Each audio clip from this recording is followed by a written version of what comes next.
Labis na pagbaha at pagguho ng lupa ang naranasan sa Antique at Iloilo. May ulat po si Rena Manubag Dagoon ng IBC Iloilo.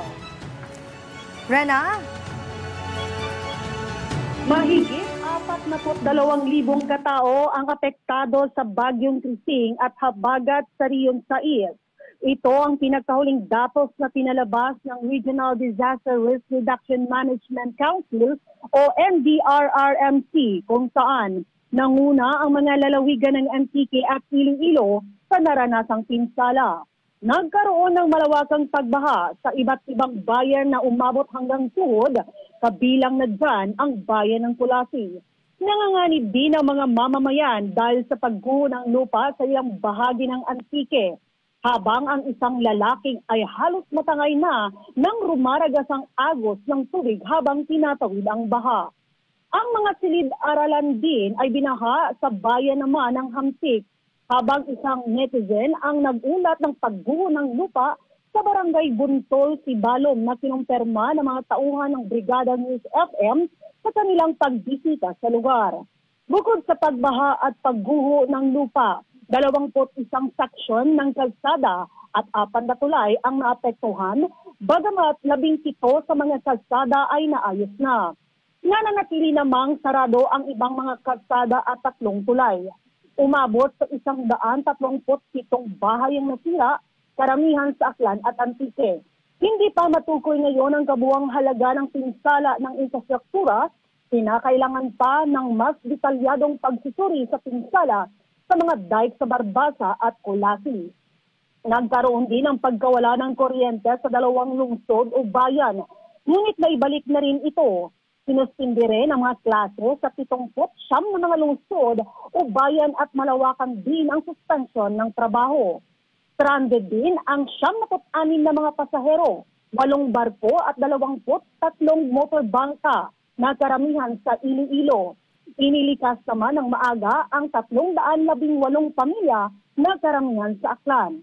Nagbigay naman ng tulong ang pamalaan sa 3,835 pamilya o nasa 83% ng mga nangangailangan na may kabuuang halagang mahigit 25 milyon ang tulong na mula sa DSWD at sa mga lokal na pamalaan.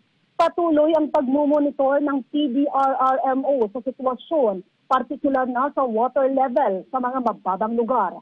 Hinihikayat din ang masusing investigasyon sa mga naulat na pinsala. Samantala, 30,000 pamilya sa Kalurang Visayas ang apektado ng masamang panahon, dala ng habagat sa kinabigat ng Bagyong Krising.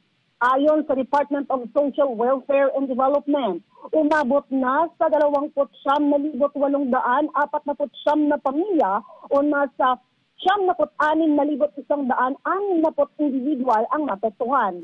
Ang nasabing numero ay nanggaling sa 344 na barangay sa 41 bayan at lungsod sa Rion. Ayon sa DSWD6, na umabot na sa 5,548 pamilya o nasa 18,211 individual ang nasa kasalukuyang nasa evacuation center.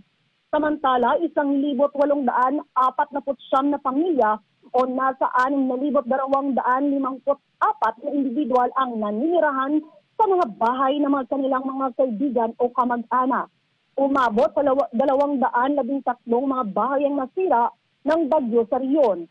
33 dito ang ganap na nasira.